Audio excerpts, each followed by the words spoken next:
Hey everyone, it's Suzi here, and today we're playing Game of Thrones KingsRoad. For today's video, I'm going to talk about 5 beginner mistakes that you want to avoid in this game.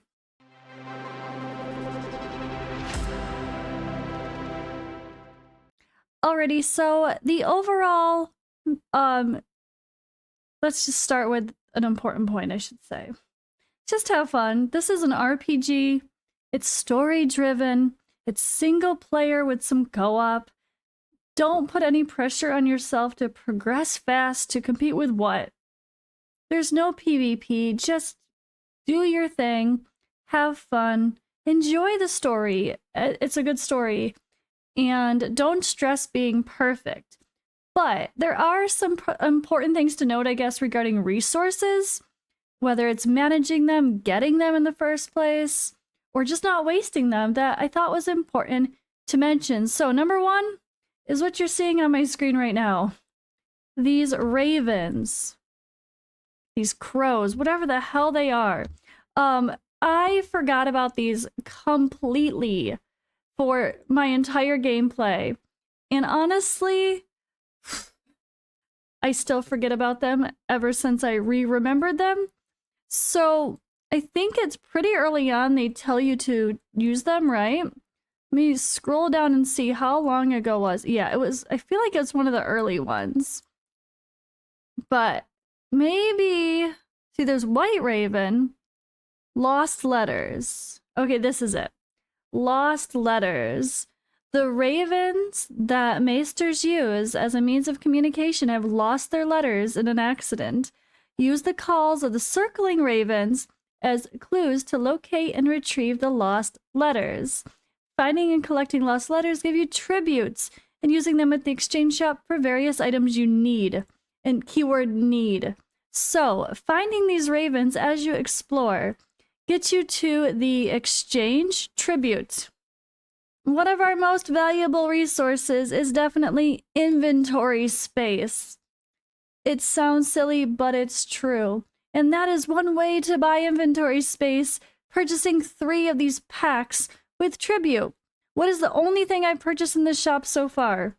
Inventory space, because it's just so frustrating to constantly run out and then come across some new herbs that might make a cool potion and then you can't get them.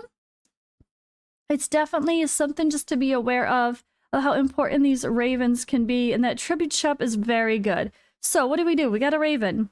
You hit the search button to try to find what the raven's trying to tell you. So I don't see it yet. Okay, let's try to go directly where the raven is, which is a little closer here. Okay, is it in the tree? Yes, see that thing in the tree. So I am doing the search. Sometimes it'll be like a little cave, like within the mountainside. So you're going to have your standard throwing daggers ready to go. And you get it. And boom. Alright, so the next thing I want to mention is regarding our trait tree. It's so easy just to want to focus damage, getting excited, hit harder, get more rage, get more mighty strike, get moving here with all of this. But there's something really important on the support tree that you should definitely do, and that is this. So you'll be able to craft the HP tinctures as well, right? But you can also craft your throwing daggers, and this one lets you craft up to rare throwing daggers as well if you get that to 3, level 3 out of 3.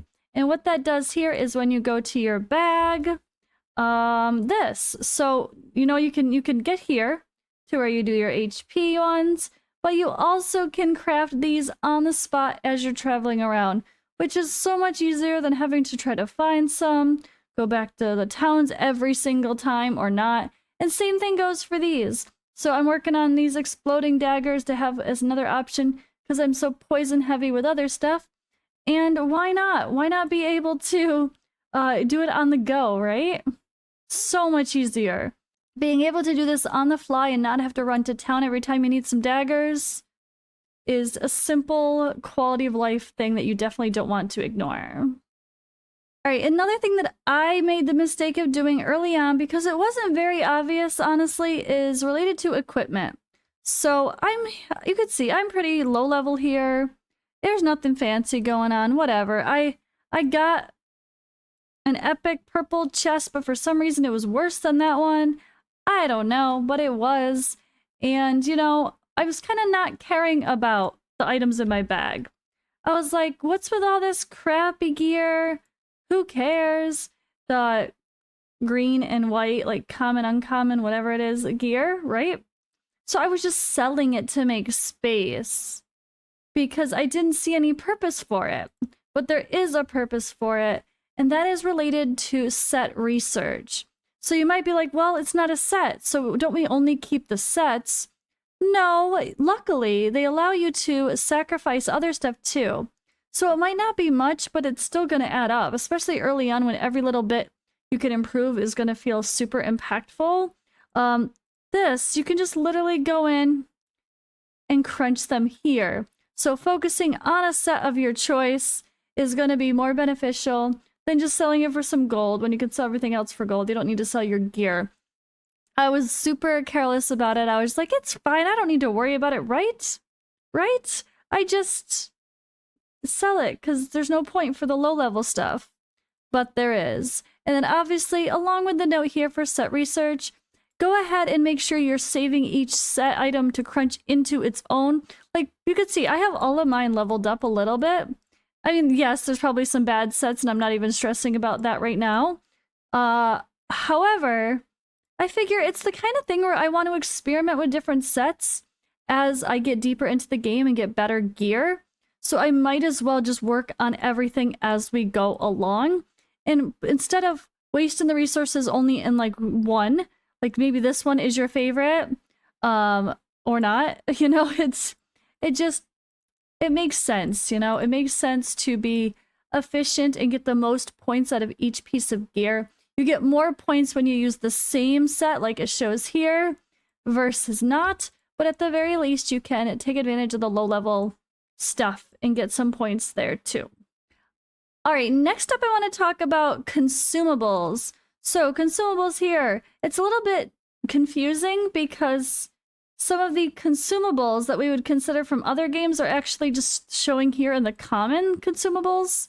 So this is consumables, this is common, and then this is even more consumables. It's weird.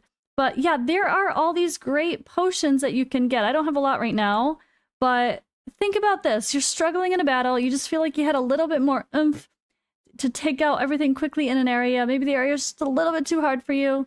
Like one of the memory areas that I was going to was just a little bit too hard. So have a potion first. So like this one is increases critical strike rate by 8% and attack power by 10% for 300 seconds. Don't forget these exist. They can really come in handy. So there's a whole bunch of other ones. Casting speed, attack power. Like these are the low level ones. This isn't even getting into the fancy ones. But you can actually craft the more fancy ones by, of course, going into the towns. So like if we go to Winterfell, we can go to the apothecary and she can make some good stuff for you. And I think that is one of those things that's so easy to forget about in games. I've played other games that have consumables and I feel like I was always forgetting about them, and they can make a surprisingly big impact on your battles, so don't forget to use them. Now, my fifth tip of this video is something that just started right now, so it's a mistake for nobody that watched this, well, that's watching this video on the day that it came out because it just started. But if you're watching this video a little bit later, it might be something you didn't even know existed. So you don't want to forget to link to a creator. What I mean by that is the Game of Thrones content creator program has something where creators get to set up an account and they get a code. Well, they get a link or whatever. You, as a player, support a creator of your choice. By supporting a creator of your choice, you add to their supporter number, and it's technically a revenue share deal as well. If you spend, you don't have to spend to support. And the creator benefits, of course, by, well, potentially making money. That's the truth. And we give you codes. So we do missions to give you codes. So I'm just going to give the quick TLDR of this. I'll make a separate video on this tomorrow. Actually, I already made the video. It's already posted, how to get promo codes.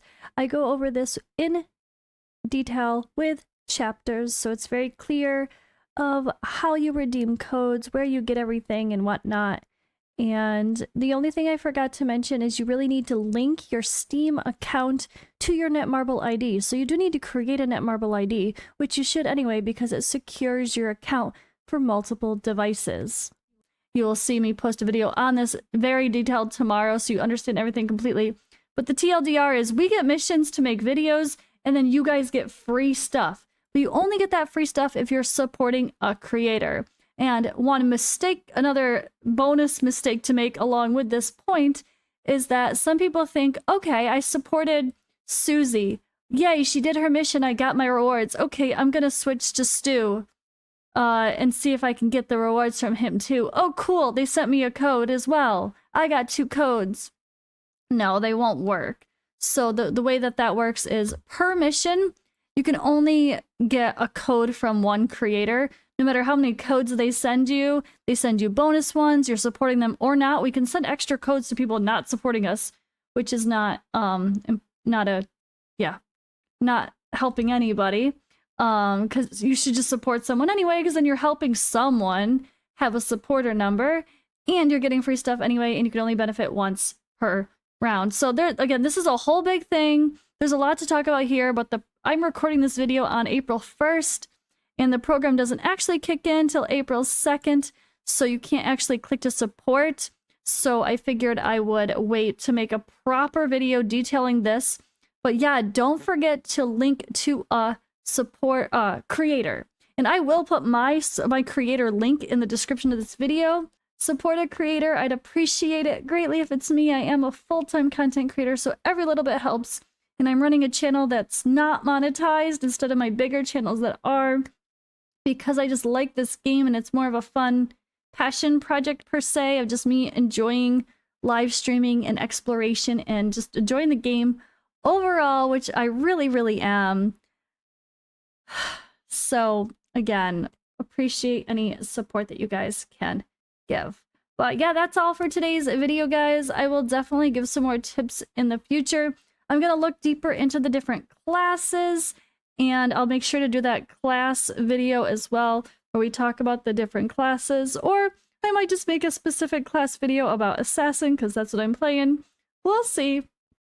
But thank you for watching. I will see you in the next video, or hopefully live streaming, which I might be later today. We will see.